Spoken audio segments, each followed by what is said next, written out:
transmission.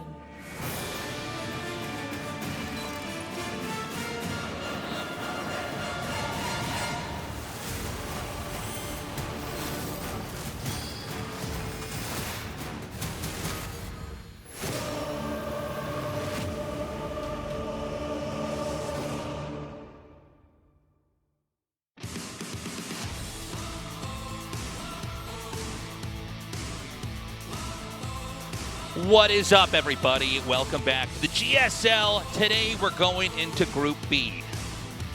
Yeah, man, I'm excited. We had a really stellar day of games yesterday with Group A.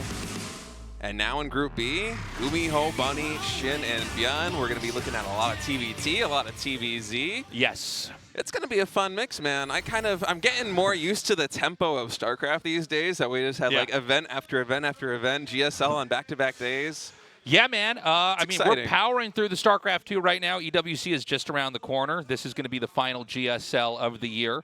Group A was great. We had some very interesting games. Very long day, actually. Longer than I think any of the days we had in the previous season, even. Yeah, I think we got out of here at like 11 p.m. and we started at 6:30. So that's a long day for GSL. It's funny, when it goes on long enough, I'm like, oh, man, all the people are going to have to take taxis home because Subway closes at 12 in Seoul. Today, I don't think will be as long. TVT does seem to be a little bit more not drawn out. It seems like you can end games pretty quickly. It's funny because historically, all going back to the very first year or two of StarCraft 1, TVT was always considered the longest, most drawn-out matchup. And I feel like with StarCraft 2, every year it gets a little bit tighter, a little bit shorter. Yeah, it's really volatile. It actually reminds me a little bit of PvP in the olden days. Yeah. How it feels like it's not exactly rock, paper, scissors. Obviously, it's a lot more nuanced than that.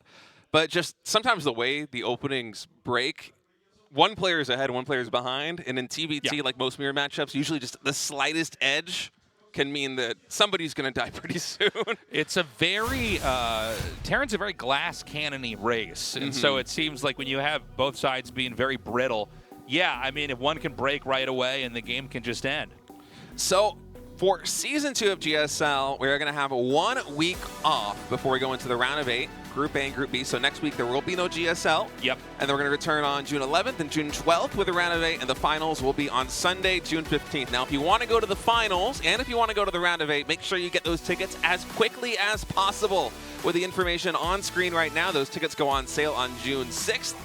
Get them quick. Audience, again, last season they were telling me that they sold out within minutes, and they were very lucky to get their tickets. Group 8 usually, it's like 75% full for Group 8 usually, or the round of 8, excuse me. But the finals, it always sells out. It always will sell out. Get those tickets very quickly.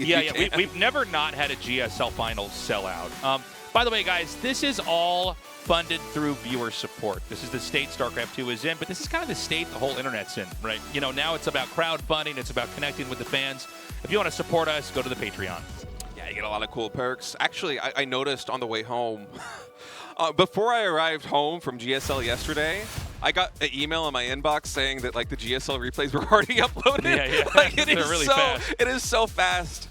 Oh, man, it's really impressive. Anyway, the way that Group A shook out, we have Solar and Zound advancing into the round of 8. Of course, in this format of GSL, we have longer. We have a stage 2 of the qualifiers. So Rogue and Maru already directly seeded into Group A. Hero and Classic already seeded in Group B. Group B, one unlucky player, or lucky, depending on your perspective of these guys, is going to be joining 3 Protosses in the round of 8. Oh, man, I do not envy them. Yeah. Today, we've got GuMiho, Bunny, SHIN, and ByuN. SHIN off of an amazing performance over at DreamHack. Yeah, it's going to be a fun group. I think it's pretty tough to call who actually advances here. We will have an idea, though, of who is the best TVTer for sure by the time the day's done. Yeah, I feel like this one kind of goes anyway. I could see literally anybody here advancing. I really want to see actually what the players, or not the players, the fans voted on. Because usually... I feel like our fans, you know, we're StarCraft players. We're pretty smart. The fans usually have a pretty good read on the state of things. But I find it hard to choose just any individual player as a favorite coming into today. Now, GuMiho is TVT. Historically, everybody in Korea is just afraid of this guy because he plays a very unique brand of TVT. He's not afraid of going mech. If he does open bio, he might transition into mech very quickly. He's very crafty. He's very good at the early game where there are some very... diverse builds. This guy has the most diverse repertoire out of all of them. And he's deadly for that reason in TBT, especially in the early game.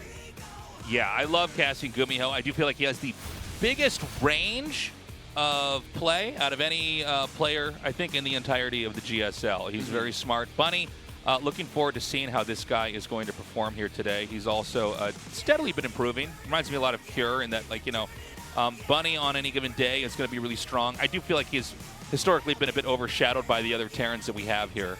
But yeah, I think he certainly has a shot at getting out of this group. Yeah, it's going to be a fun day, man. You know, having 3 Terrans in this group, having 3 Terrans with pretty distinct play styles is really cool. GuMiho just always a wild card. Bunny, this is a guy that absolutely loves to send medevacs. Like, he will scan, and he will see an army in your main base, and he will still send medevacs into the main. He is just an absolute maniac with the drops. It is a really, really fun play style for TBT. And then later on, of course, SHIN versus ByuN. I mean, ByuN has got some of the flashiest early game micro in the game today. And so I think this is going to be a lot of really fun, explosive games. We're going to have a deep dive into TBT today as Leylines, Ultra 11, Tokamak are the 3 maps GuMiho and Bunny will be playing on. Lobby is getting set up. Who do you think is going to take this one, Tasteless? If you had to choose. I think maybe GuMiho. Yeah? Maybe. You know, we were talking about this earlier, but I feel like anybody could advance here today. This is one of these groups, you know, I would not be a gambling, betting man on a group like this. I think it's too hard to call. Anyways, guys, our game is loaded up. We're going into game 1 here on Leylines, GuMiho versus Bunny.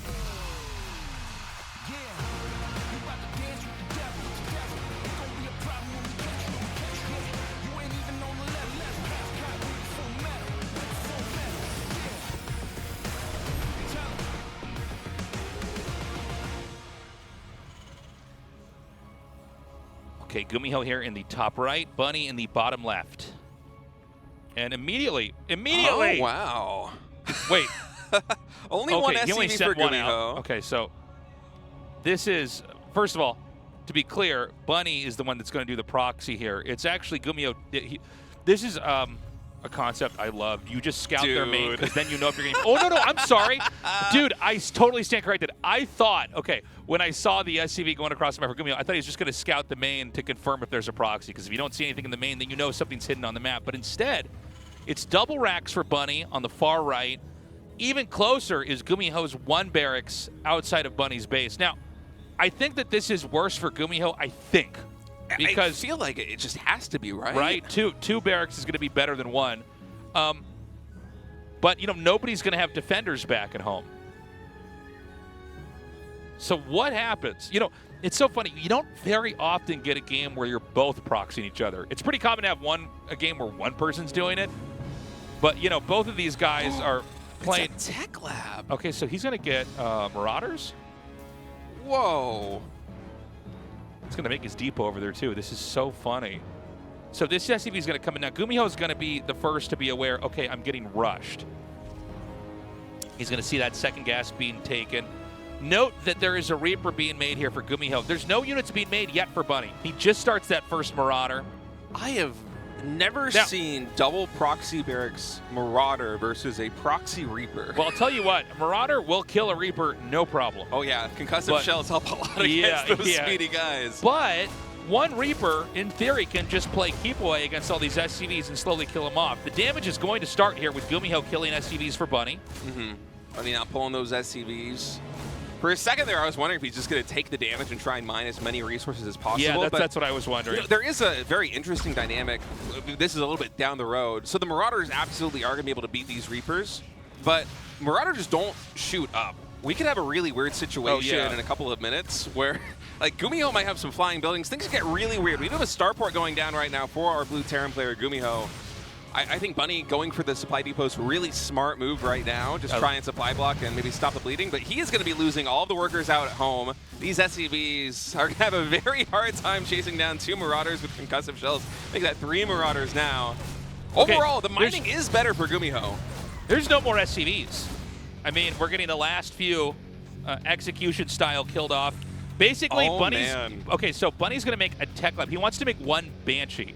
Yeah, I'm sorry, GuMiho. GuMiho, that's what I meant to say. Yeah, GuMiho is going to make 1 Banshee. Does he have enough money for a Banshee? I mean, he's floating so much. He's got to build a couple of depots, but now keep in mind, even if you lose all your workers, you can land mules. I feel like this is just going to be checkmate, right? Like you get a Banshee out, you get a Viking out, and there's no tie anymore, and your opponent only has Marauders. He's even getting Cloak. You don't need that, GuMiho. You're fine, bro. Yeah, that's a bit of a win-more move here. Yeah. So I mean, nothing's wrong with it, but now again, Reapers can't shoot up, Marauders can't shoot up. Obviously, we all know that, but yeah, the Banshee, it would seem to me, is just going to be the fatal blow here. So this should go to GuMiho. I've never casted a game like this. Yeah, this is by the way, why StarCraft is so sick. Is like, you know, you never know what you're going to get out of a given game. Wait, can you steal the add-ons? That still works in StarCraft 2, right? I remember I this was in Wings know. of Liberty. I remember stealing. I used to play Terran. I remember trying to steal people's add-ons in Wings of Liberty. It was a lot of fun. I wonder if that's still in the game. Oh boy! So GuMiho, he's tagged his barracks onto the command center. He's building the Viking now. So nothing Bunny has can shoot up. I would be surprised if we didn't just see GG as soon as the Viking pops, because for Bunny right now there still is a chance that GuMiho hasn't mined enough to get a Viking out. But as soon as that Viking is out, it is checkmate. Yeah. So Viking can obviously just come in here and hit the flying buildings.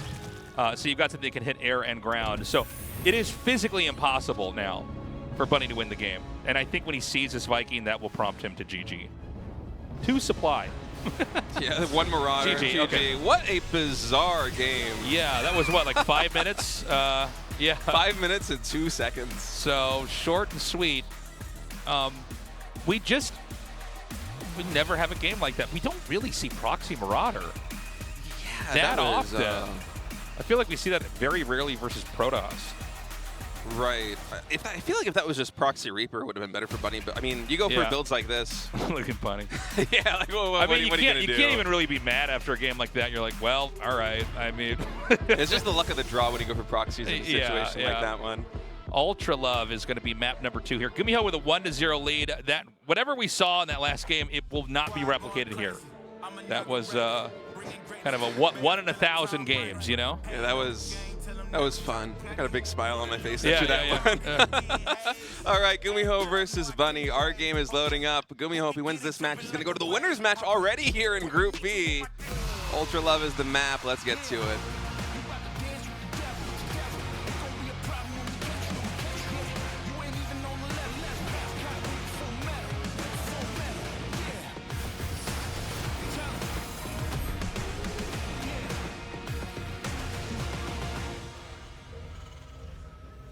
Okay, GuMiho here in the bottom left, Bunny in the top right. Do we have any SCVs getting sent out? No. Keep in mind, you know, it's always funny when you have a group in GSL and there's one guy who's, like, in this case, a Zerg, and then you have 3 Terrans. Because from the Zerg player's perspective, he just has one matchup he has to prepare for. Now, that does come with its own burdens. You know, if you're playing too basic, players can kind of look at that and go, all right, well, I'm going to tweak my build and basically counter it. So you do have to have a variety of games. But TVT, they've got to obviously all be ready for this TVZ that they're going to go into. But at the same time, yeah, you need a big range of TVT builds. Mirror matchups, you really can't play too basic if you have a whole bunch of opponents in one group. Yeah, it's probably going to be about the same for SHIN, too, coming into ZBT with 3 potential Terran opponents. Yeah. It's especially difficult because, you know, DreamHack Dallas was, what, just a week ago? Yeah. And SHIN had a really deep run, made it to the playoff bracket. I believe beat Clem. I think the score was 3-1, if I remember correctly. And I guarantee you every single player in this group went back and watched that one coming into this series. It's that or that fox's ass is exploding right now. It's shot by a siege tank. So this game, it is going to be a command center going down on the low ground here for GuMiho, who is teching. He's getting a Reaper. Well, I guess not teching that dramatically. On the other hand, for Bunny, he is going into the factory tech. Kind of a cute build from GuMiho, going gas first in a factory like this. He's getting the command center down, but his factory, it's not that far behind, actually, Bunny's timing. I like this. GuMiho always has such a unique approach, not just to, you know, the early game of the build game strategies, but also how he gets there with his opening builds. They're a lot of fun. He's one of my favorite players to watch for that reason. Kind of reminds me of watching SOS's games a little bit, way back in the day. Just never know what you're going to expect with GuMiho. So we've had, over the last couple of years, some very, very short TVTs. I've always been amazed at how it feels like sometimes this matchup's getting shorter and shorter.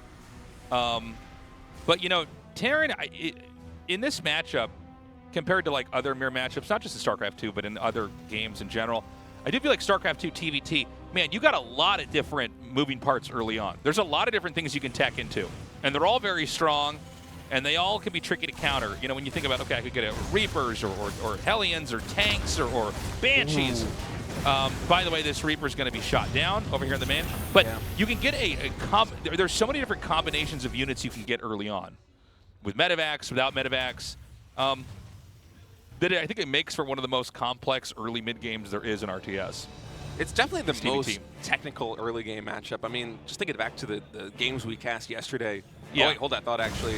Bunny's going to poke up here with 2 Hellions. I'm a little bit surprised at this and only 1 Reaper. He's able to pick up that Hellion. What a nice move there from Bunny. That was ambitious. You know, you throw 2 Reapers in the main base like that and lose them for basically nothing, and then you have a follow-up like this.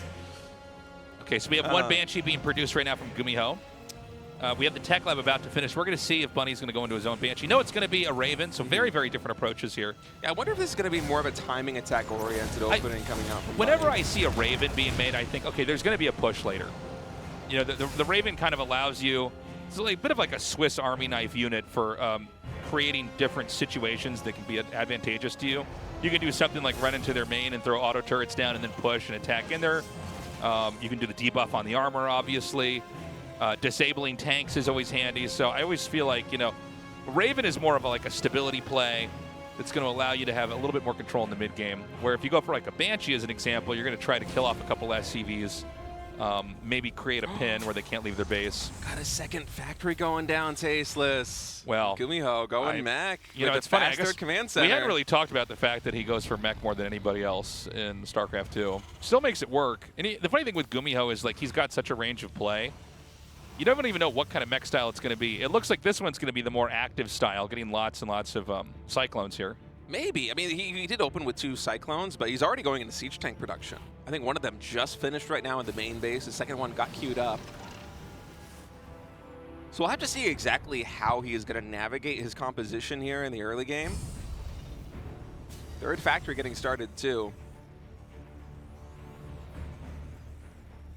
I'm curious, because he can pump out a lot of siege tanks, but I would be surprised if he didn't mix in more Cyclones too, you know? I mean, it's just GuMiho's bread and butter. That Cyclone's so strong in the current iteration. Wait, Bunny's getting a second factory too? Wait, is he? Is this gonna be, this is 2 more factories. We have mech versus mech? Yeah, you know what's funny? We never really cast mech versus mech. We have like one guy playing standard and then another guy's going mech. So I don't know. This is going to be interesting to see how this interaction works. And of course, what kind of mech is it going to be? I mean, are they both going to go for Cyclones? That's going to look kind of funny when they fight.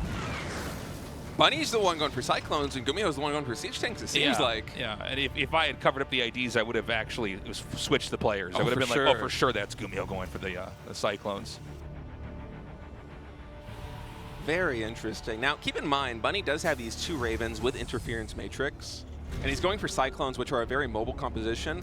GuMiho's going to have to cover a lot of territory once he takes this 3rd base. He's going to have a tank spread, even here on Ultra Love, between the natural expansion, between the 3rd base. He's probably going to need some static defense just in the case of there potentially being some drops in the main.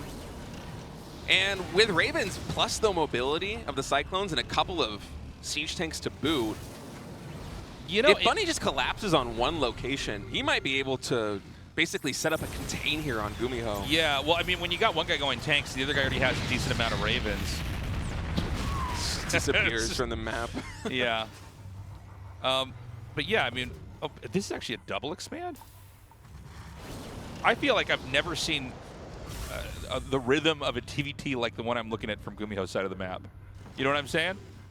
He's spreading himself quite thin. I feel like this is going to be impossible to hold when this attack comes out. I mean, Ultra Love is one of the better defensive maps here on 3 or 4 bases just because you have the high ground, but even then, taking 4 bases like this.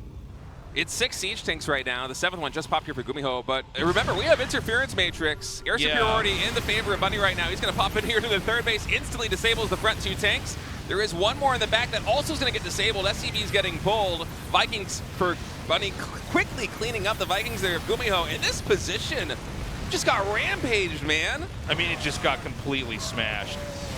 We have Vikings now landing. I mean, I think he can just go right up into the main, right? I think you can actually ignore the expansions and just keep pushing.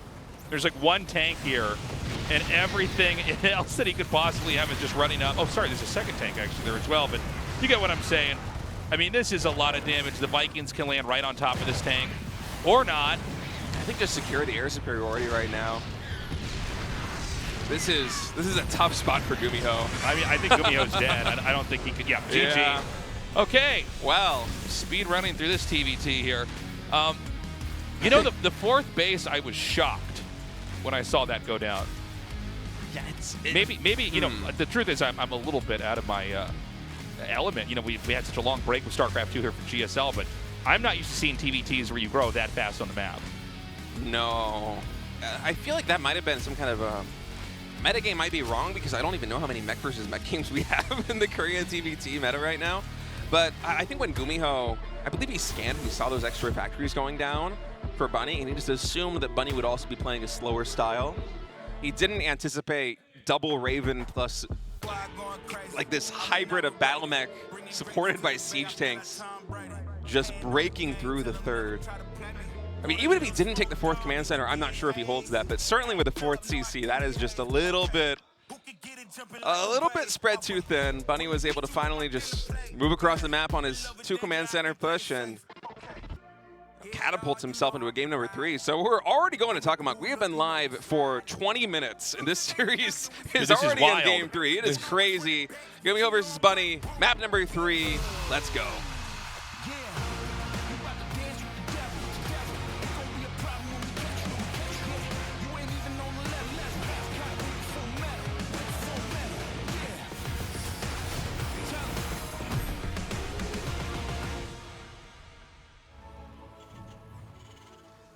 Okay, GuMiho top right, Bunny bottom left. Crazy TVTs today. By the way, that wasn't... How many factories did Bunny have when the push came out? Was it 3 or was it 2? I want to say it was... Well, he at least had 3. I think it was probably just 3.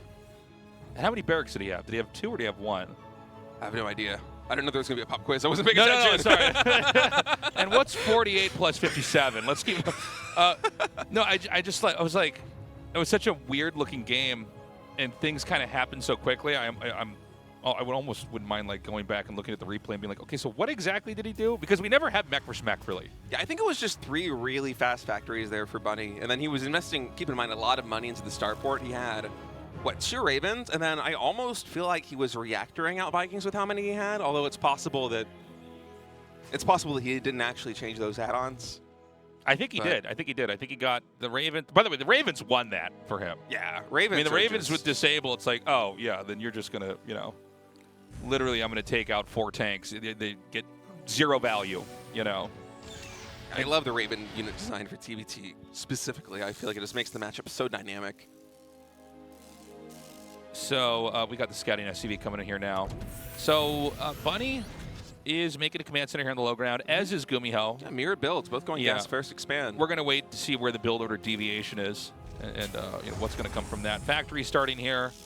Let's see, do we have a factory as well for GuMiho? And GuMiho prioritizing the minerals a little bit more, whereas Bunny saturated that gas right away, basically. So he has a tempo ahead here on the factory.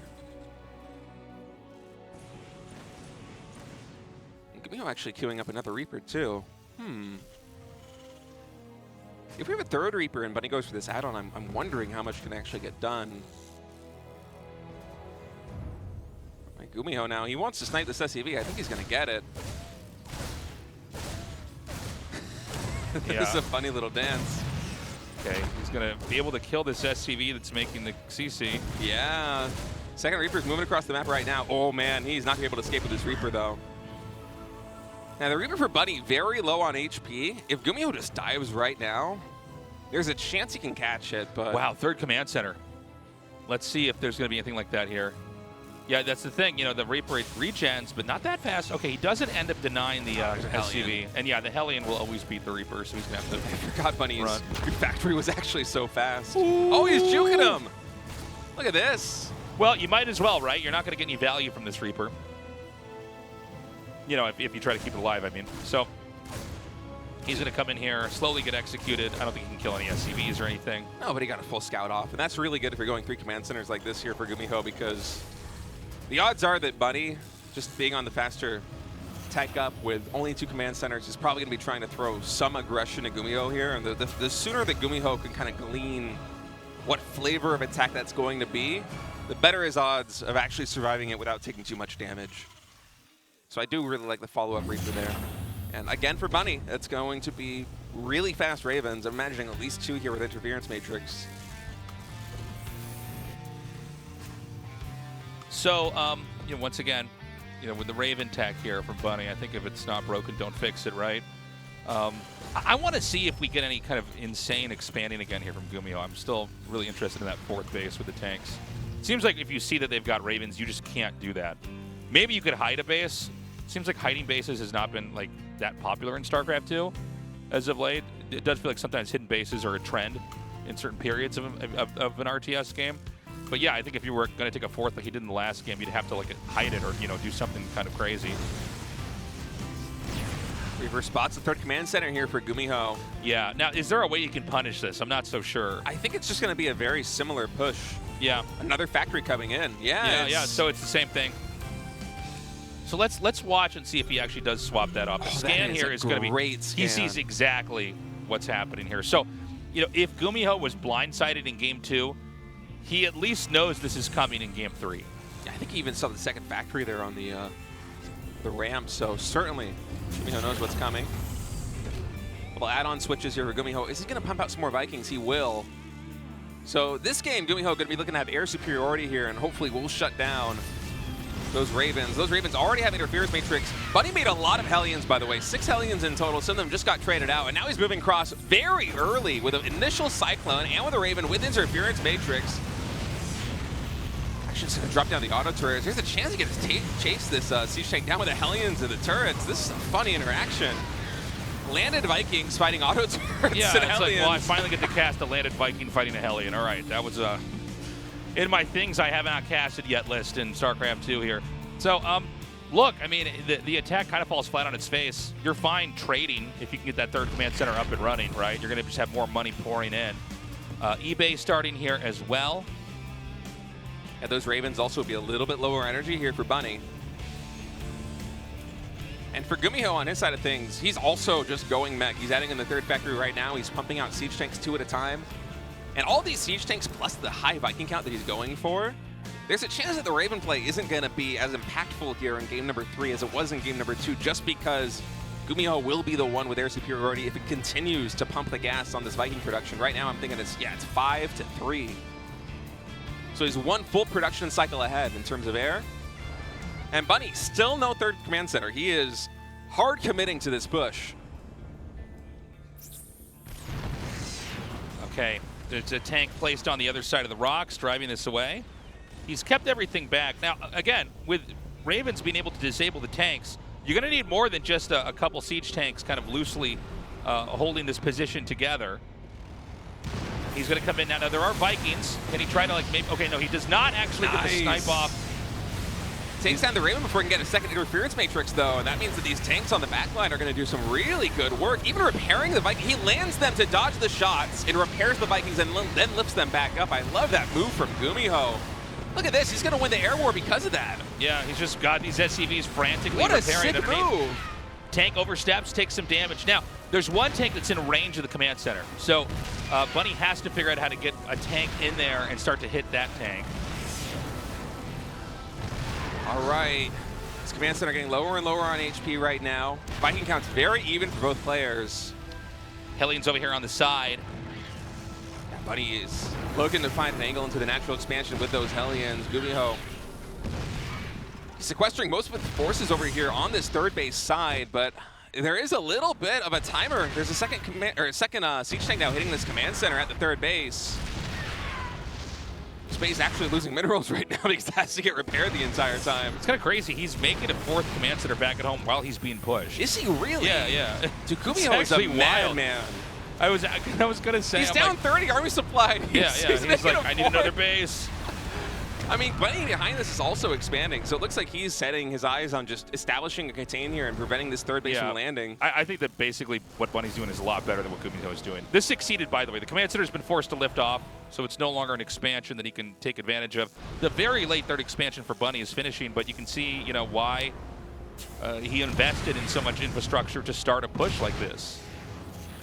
And word count is significantly higher for GuMiho, so once he lands that fourth base, and if he can actually secure this third again. And you know what's funny? They're not in range of that tank, but the SUVs that go by the tank are in range, and so the splash damage is actually rubbing off on that tank. So he's going to go up here and take 12 o'clock. And what is it, one Raven? So he doesn't have enough disables to just march through there and go for the kill. No, GuMiho did a good job of shutting that down earlier on.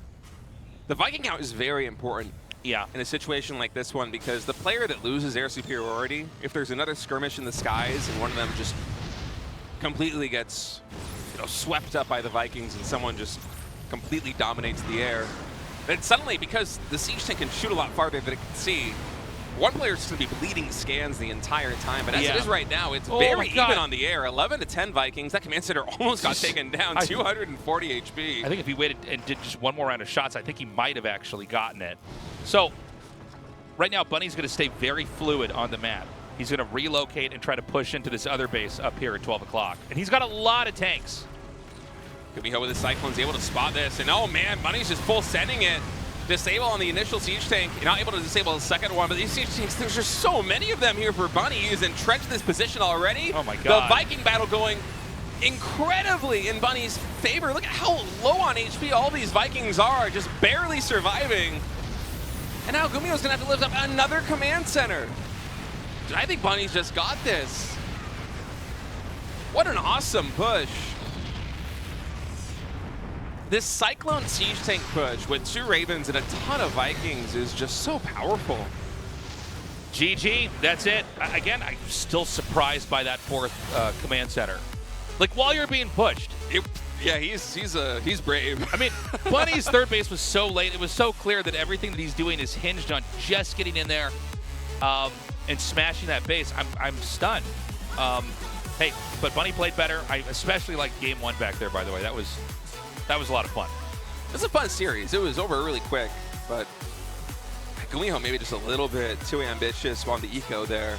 I like some of the moves that he made earlier on, too, especially with the Viking control. GuMiho definitely had his moments in that map, but Bunny just had a little bit too much. He's going to be advancing to the winner's match. Guys, we're going to go to a short break. When we come back, we're going to find out who is going to join him between SHIN and ByuN. Don't go anywhere.